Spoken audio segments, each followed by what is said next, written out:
Irish Travelers. It's Olivia. It's Eric. We're coming to you from Miami. We made it after a long day of travel. It was the worst. I mean, it wasn't the worst because we made it, but it was pretty long. It was a crazy day. Yeah. We were supposed to leave at 4:30.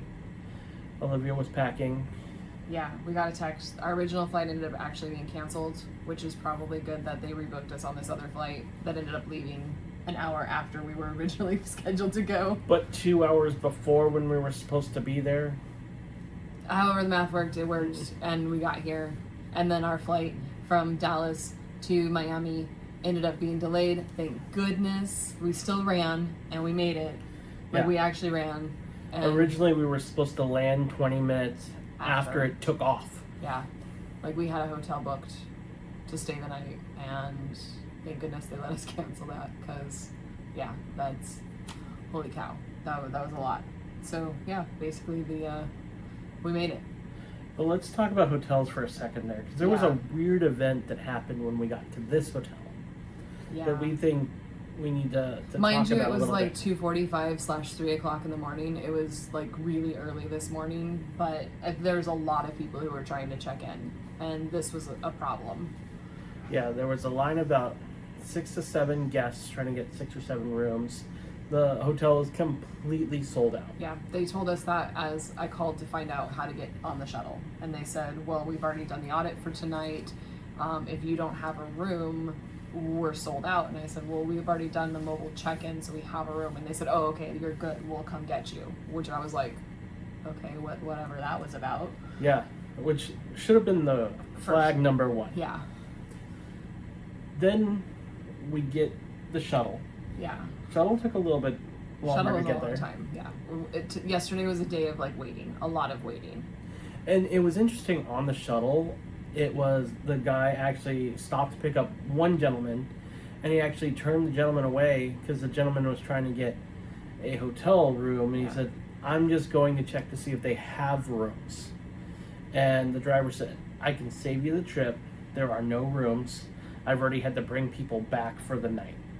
Yeah. So this should have been thought number 2, red flag number 2. I mean, for us, we were exhausted. And We had a thought, room number. We have were our fine. phone. We have the mobile key. We're good. We're just gonna go and get some sleep because we need it. But there were about, like I said, about 6 to 7 other families that were on this shuttle by the time we were actually going to the hotel. We get to the hotel, and first off, mobile key didn't work in the elevator, so I had to go stand in line. I can tell you how annoyed I was. This face at 3 a.m. Yeah. No. So I'm standing in line. She's very annoyed. I go check the mobile key on the gym, health club, the gym, and it worked. Go back in the elevator, still doesn't work. Go wait back in line. She's really annoyed by this point.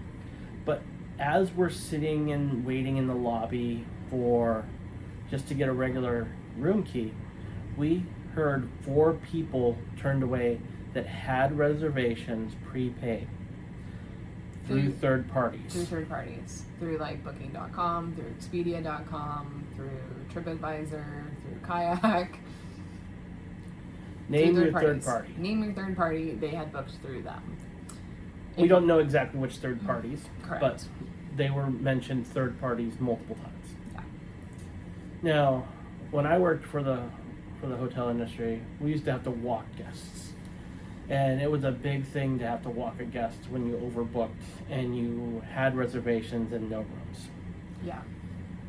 Apparently, Mind you, like, Eric is like, well, I really wanted to say something, and I'm like, again, this is like above our pay grade at this point. It's 3 a.m. We're exhausted. We probably ought not say anything.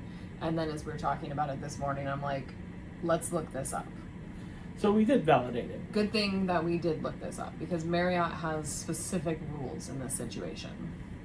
Marriott specifically, if you book, this is why you use a travel agent that knows these rules. If you book a third party with Marriott, they do not have to honor that when it comes to overbooking.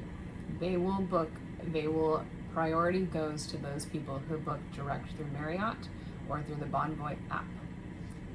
then they fill in those people who book through third parties. Which is very interesting. Yes. And then that spurred another conversation that we were having, because as Olivia's booked her guests through her travel agency, she's actually seen these warnings on travel. On some of the third-party On sites. some of the third-party sites that we've used through the business. What's the warning that you've heard? The biggest one it'll say like you don't have to call the hotel to confirm. Like, to me, that's always a red flag, because why would I, like, if you're telling me not to call to confirm, I probably need to call to confirm the room. But also, if it says that, to me, I would rather go and book directly with the hotel at that point, because there's probably a reason why it says that. Or if it doesn't say that, then definitely I'm not booking that hotel room if I am going through a third party site, because if it is going to save my clients money, absolutely I'm going to do it, because bottom line, money is money and time is money, and everyone wants to save money where they can, and hotel rooms are the best way and easiest way to save money, because airlines are what they are and they're kind of a set thing and you can't do a whole lot with that, but hotel rooms are where you can kind of save a little bit of money. But yeah, that is something that total red flag. Something, or not even a red flag, I would say it's like a caution. Something to caution. It's a caution flag. It's more of like that yellow, like, excuse me. Hopefully these people, one gentleman in particular, I felt really bad for, because he said this is the first time he's traveled out of country, like he is from a different country, in 30 years. Like, this is his first time out of his country in 30 years, and this is how he's greeted. And I was like, eek, sad. Again, these families and these people were out of a hotel, and they had to reach out to a third-party vendor at 3 o'clock in the morning, hopefully their 24-hour call center, to get rebooked somewhere. Hopefully they did, but what a hassle. Hopefully they had travel agents, because at that point you're on the phone with your travel agent saying, WTF? Right. Like, yeah. What just happened? You need to rebook this and you need to fix this immediately, because that's not okay. And that's kind of that's the feeling that we kind of left with, was like, oh, these poor people, like, that would suck. Like, and I kind of felt a little bad, just a little, like, as we're, like, once again, for the fourth time, dragging our luggage into the elevator, this time having it work because we had the key to get up the elevator. But I was like, oh my goodness, like, all these people who originally were like, okay, sorry, turned away. And then Eric walks up and they're like, oh yeah, thank you, sir. Like, here's your key. Like, I would say that some of them were also from airlines. There were a lot of cancellations yesterday. There was. So it was just a rough travel day.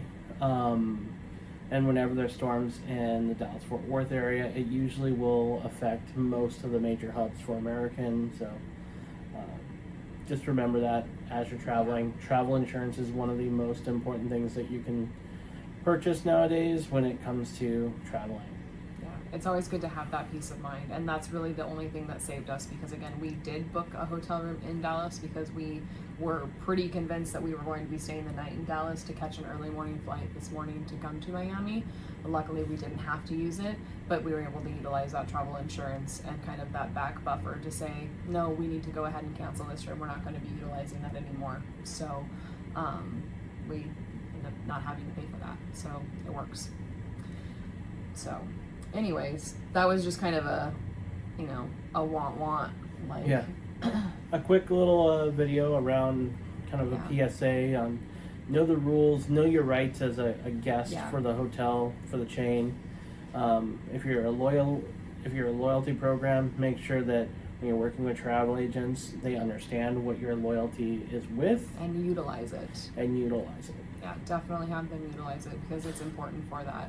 And then have them reiterate and go over those terms and conditions, and you need to read those yourself and know, because I know numerous times when I send clients emails, even when I get sent emails, how many times do I actually reread through like what the terms and conditions are? Like, never. Like, I look to see, is the date correct? Is my name correct? Yes, okay, great. And then when it comes check. Yeah, check. And then when it comes to, like, Eric will ask a question of like, oh, well, is there an airport shuttle, or is there a way to get to this? Is there a way to do that? I'm like, I don't know. like, again, that's my job to know, and I should have read that. I should look those things up. So, I'm not fallible either. Like, there's things that, I'm still learning, and there's things that we learn as we go. Yep. So, and this is one of the things we learned as we went. Thank goodness it didn't happen to us. We're glad it didn't happen to us, but we're really sad it happened to other people. So, With that, anyway, it's time we're to- going to go jump on a cruise. Let's go. Bye, guys. Thanks.